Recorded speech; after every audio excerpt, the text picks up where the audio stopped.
All right, so the third form of linear equation that we need to talk about is standard form. So unlike point-slope form and slope-intercept form, which tell you directly like pieces of information about the line itself, standard form's a little bit more opaque. It tells you stuff about the line, but not directly.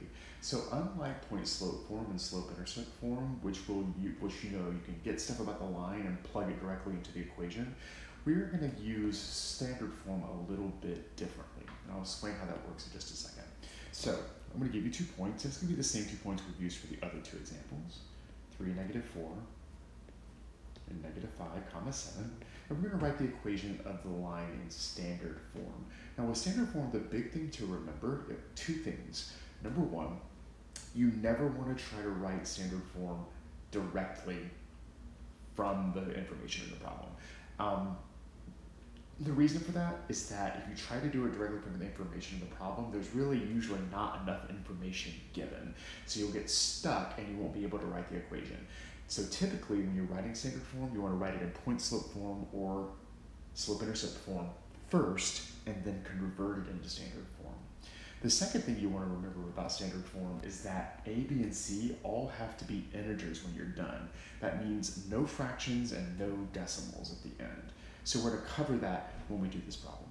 All right, so the first thing we want to do, again, is to go ahead and find the slope between these points. So again, y is rise to the top.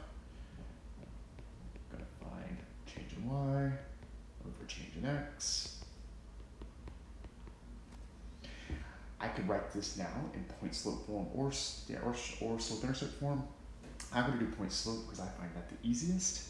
So I'm going to do y minus y1 equals x, sorry, m, said the wrong letter there, times x minus x1, so that's, minus a -5, so plus 5.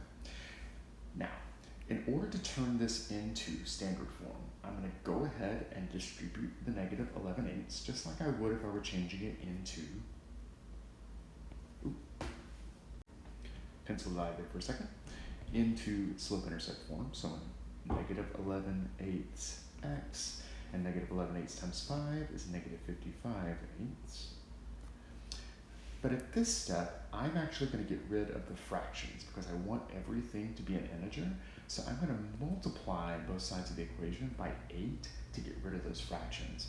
So that would turn this into 8y minus 56 equals -11x minus 55. And now it's just a matter of making it look like ax plus by equals c. So I'm going to move the x and y to the same side, making sure that the x thing is first. So I'm going to add 11x to both sides. I'm going to write the y thing next. And then that -56, I need to move to the other side by adding 56. So 56 plus that -55 is 1. And that is in standard form.